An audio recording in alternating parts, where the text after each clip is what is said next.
Environment, a project by Advika, Akash, Anmol, Arjun, Atharva, and I, Aruja. Robert Swan once said, "The greatest threat to our planet is the belief that someone else will save it." Environment, as defined by Oxford, is the surroundings or conditions in which a person, animal, or plant lives. Today, the environment is in danger, and it is our responsibility to help restore it in any way possible. So, let's take a look at how the environment affects us and how we affect the environment. Importance of the environment. It provides us with an abundance of materials that are useful to us in our daily life. This basically refers to those articles and objects which we use frequently in our daily life. The industries which produce these articles and objects depend on the environment for the raw material. So it gives the industries raw material which they require. Almost all the industries rely on it. For example, some major industries such as the automobile industry depend on the environment for metal, rubber, fuel, etc. The agricultural industry, which is another massive industry, depends on the environment for crop and crop derivatives. It also plays an important role in healthy living and the existence of life on planet Earth. In recent times, use of cinnamon, tulsi, also known as basil, and other herbal products has drastically increased. Such products played an essential role in saving lives from COVID 19.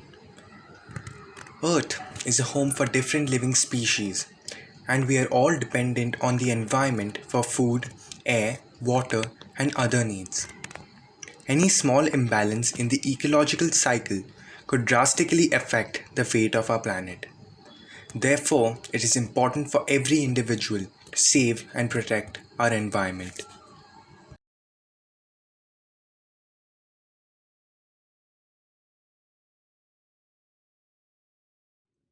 I am Advika and I will be talking about the threats to the environment. The first threat is climate change. Climate change includes both the global warming driven by human emissions of greenhouse gases and the resulting large scale shifts in weather patterns. Though there have been previous periods of climatic change since the mid 20th century, humans have had unprecedented impact on Earth's climate system and caused change on a global scale. The largest driver of warming is the emission of greenhouse gases, of which more than 90% are carbon dioxide and methane. Fossil fuel burnings for energy consumption is the main source of these emissions, with additional contributions from agriculture, deforestation, and industrial processes. The human cause of climatic change is not disputed by any scientific body of national or international standing as of now. The next threat I would like to talk about is deforestation. Deforestation is amongst the most detrimental activities we as humans are doing to cause and accelerate climate change. First off, cutting down forests, or worse yet, intentionally burning them, releases insane amounts of carbon into the atmosphere. It also simultaneously eliminates one of the best natural air cleaning systems the planet has supplied us with, which are those of the very same forests. Forests play a vital role in so many things. They are homes for an incredible array of animals. They are mitigators of floods and stewards of the freshwater cycle. They help to build soils and balance the global ecosystem. They stabilize coastlines and diffuse heavy winds. Perhaps most importantly, forests sequester carbon and they provide us with fresh oxygen to breathe in. Pollution. Pollution may muddy landscapes, poison soils and waterways, or kill plants and animals. Humans are also regularly harmed by pollution. Long term exposure to air pollution, for example, can lead to chronic respiratory diseases and lung cancer. More than 1 billion people lack access to clean water, and 2.4 billion don't have adequate sanitation, putting them at risk of contracting deadly diseases. Population growth. Population is growing rapidly, far outpacing the ability of our planet to support it, given current practices. Overpopulation is associated with negative environmental and economic outcomes ranging from the impacts of overfarming, deforestation, and water pollution to global warming.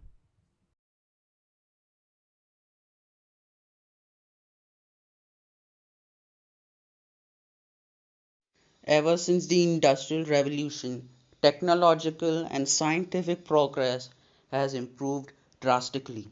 Industrialization has become widespread in countries like the USA and the UK. However, this industrialization takes a toll on our environment because ever since the Industrial Revolution, harmful particles have been released in the air, water, and soil, thus degrading them completely. Technology is a paradox because we can create technologies that can harm the environment, but at the same time is our best and only hope of saving our degrading environment.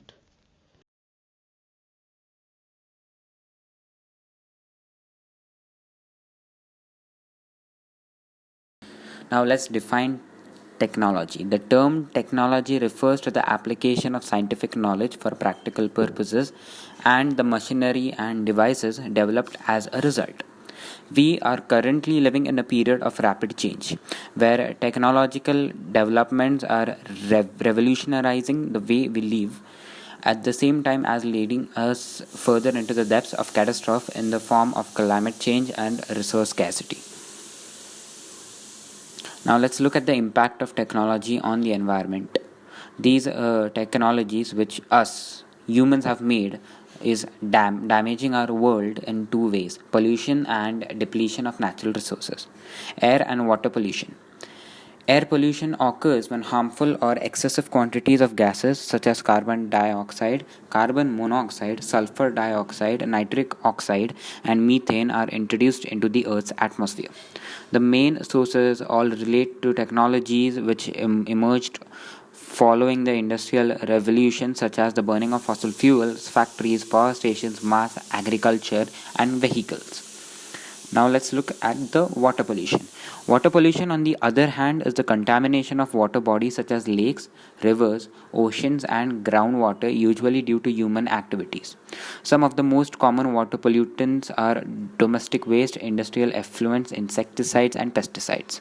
A specific example is the release of inadequately treated wastewater into the natural water bodies, which can lead to degradation of aquatic ecosystems.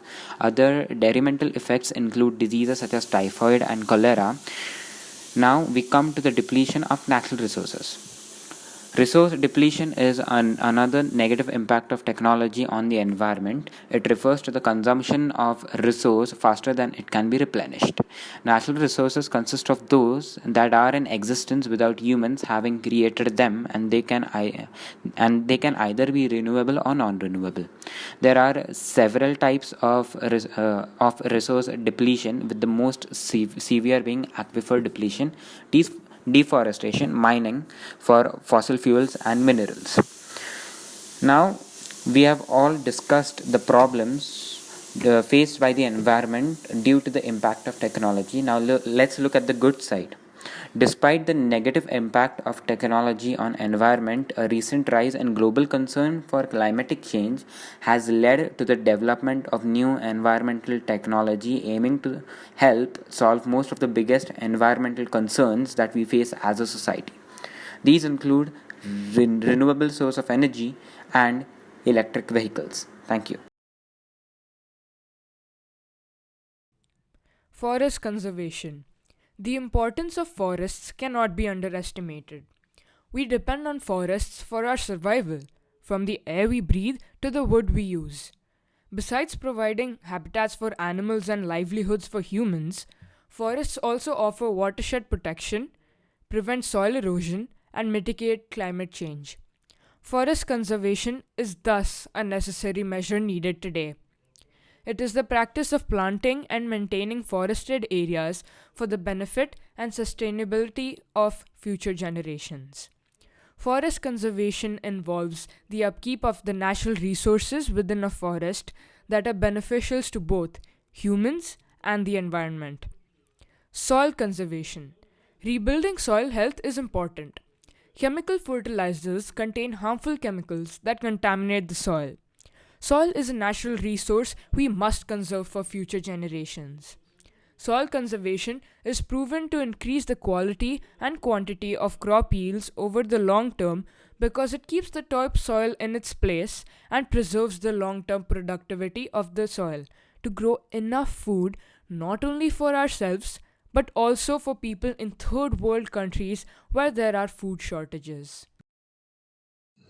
Waste management refers to the collection, transportation, processing, or disposal, managing, and monitoring of waste materials. Bringing the 3 R's into practice is one of the first steps to effective waste management. Composting food wastes and donating anything useful are some other practices that each one of us must follow not only to reduce waste but to contribute to the society as well. Water conservation, as you know, refers to the practice of using water efficiently to reduce usage of water. This can be practiced in many simple ways, such as rainwater harvesting, conservation of groundwater, etc. Simpler practices, such as using wastewater to clean vehicles and water plants, should also be brought into execution as far as possible. Pollution control. Some small and simple steps that contribute to the same are: avoid using fuel consuming locomotives for short distances and use cycles or travel on foot. Avoid using partially combustible fuel, that is, fuel that burns with a yellow flame, it is giving out harmful gases, and use fuel that is completely combustible, that is, it burns with a blue flame. Conservation of heritage. It can be done by government intervention or by local people living there. A great example of that is in the Chipko movement done in the Mandal village in the Himalayas. The village women hugged the trees to stop the deforestation in that area.